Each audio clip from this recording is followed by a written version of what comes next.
What else you checked for? Any splices in the print. If there had been any bad ones, I'd have repaired them. But there weren't. Look for any damage to the perforations, any torn ones. They were all okay. Anything else? Yeah, I made sure that the last station hadn't left any commercials in the film, and I checked for improper cue marks. What marks? Cue marks. You know, the little marks we put at certain points in the film to signal a director or projectionist when to switch over, or when the film's about over, or when to bring in a commercial. You know. I get you. The reason I check that, well, you should see some of the films we get back. Brother, the cue marks. These jokers all think they've got to have their own special cue marks at their own special places and make them good and big so they can't miss them. Looks awful. Ruins a print. I can understand why they don't use a standard cue system. Believe me. Okay, but this print, any cue marks on her? Only the right ones, that's all. Any other injuries? No. Like I say, she was in beautiful shape. Sure of that? Sure. Anything wrong, I'd have reported it. But there wasn't. Condition A1. No scratches, no perforation damage. Everything okay. You wear gloves? Always. Don't catch me getting fingerprints on any films. Clean gloves? Yeah, clean gloves. Change them every day, maybe oftener. Look, I know what you're getting at. Gloves pick up dirt particles while you work. Run film over the cloth and it acts just like sandpaper. Only thing is, I didn't do that. My gloves were clean, and I didn't drag the film over the dry cloth. I held it by the edges like always. So, then what?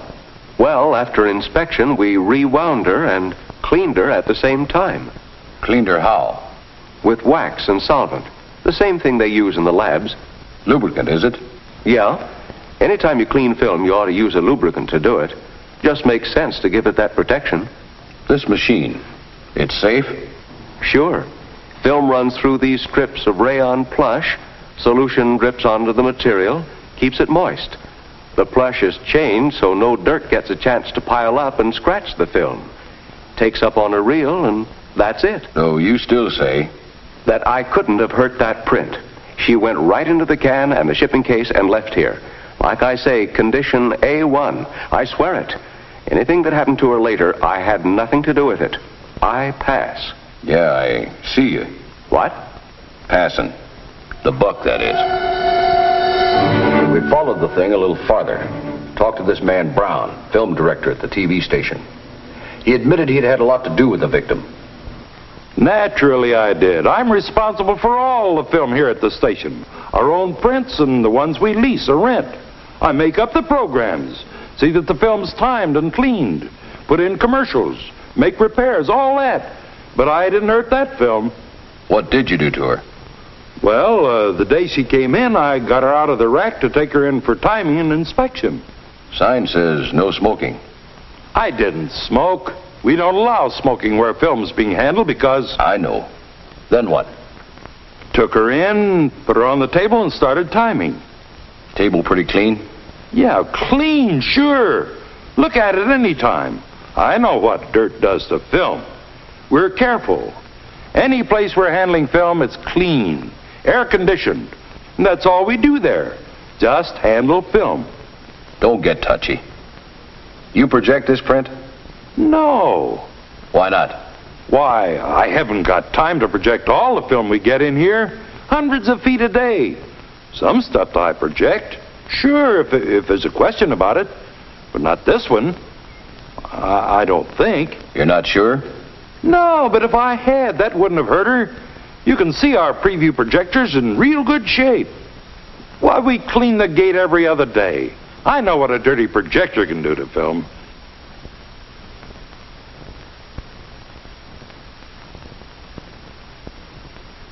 And I know what happens if you don't thread a projector right.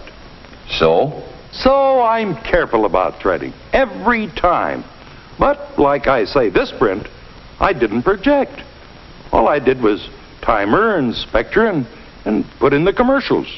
Take it a step at a time. Well, what I did was run her through the footage counter at a good safe speed, too. Some guys pull them through so fast they scream. Not me. I've seen what that can do to film. So have you. so I went slow. Meantime, I checked for scratches and damaged perforations, the usual things, and then... Find any damage? No, it didn't. Anyhow, I figured the distributor had made a real thorough check and cleaned it. So there was no reason to think anything was wrong. He claims there was nothing wrong with it. Okay, well, I couldn't have heard it either. Mm-hmm. Then what'd you do? Spliced in the commercials. How?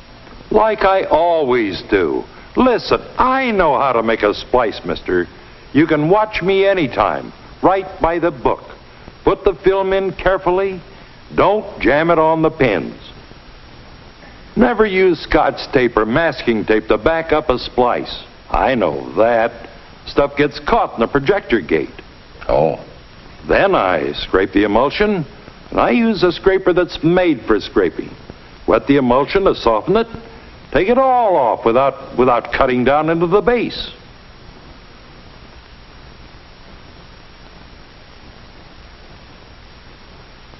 Then the cement. Put it on, close her up, give it 10 or 15 seconds to dry well, and I've got a perfect splice. But that's how I always do it. And I keep my splicer adjusted, too, so there's no chance of splices being crooked. Okay. After inspection, what? You clean it? No, it didn't need it. The distributor always... Ever clean film here? Sure, our own library prints or any prints that need it. Use a machine? No, we clean it by hand. We run it through soft cotton pads moistened with cleaning fluid. I say clean. We keep changing the cloth so dirt can't pile up and scratch the film. Cleaning fluid? Yeah, a solvent with a little synthetic wax in it to lubricate the film. Makes it move through the projector nice and smooth. Right. Now about this print. After inspection, you rewound it. Yeah, and I was careful there, too. First place, my rewinds are lined up perfectly. No way film can drag against the sides. And then I kept a constant tension on the film. I'm not one of these wise guys when it comes to rewinding film. Wise guys? Yeah, you've seen them showing off, building up speed, then coasting, letting the film drag over the table so it gets scratched, or cranking it through with a jerky motion so you won't get a good snug roll. And none of that stuff for me, Steady speed, constant tension when I rewind. Yeah. Something else. I've seen guys do a sloppy job so the film's loose on the reel. Then they'll yank on the end of the film till it's tight. Worst thing you can do. Any dirt particles on the film just get ground along against the emulsion and dig grooves. Cinch marks. You've seen them. Look like this. Yeah, I've seen them. That's why I didn't cinch the film. Never do.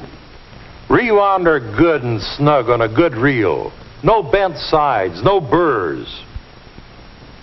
Put her in with the next day's programs. That's all I did. I didn't hurt that print, and you can't prove I did. I'm innocent, so help me. Funny thing. Huh? If you're innocent, why would you want help?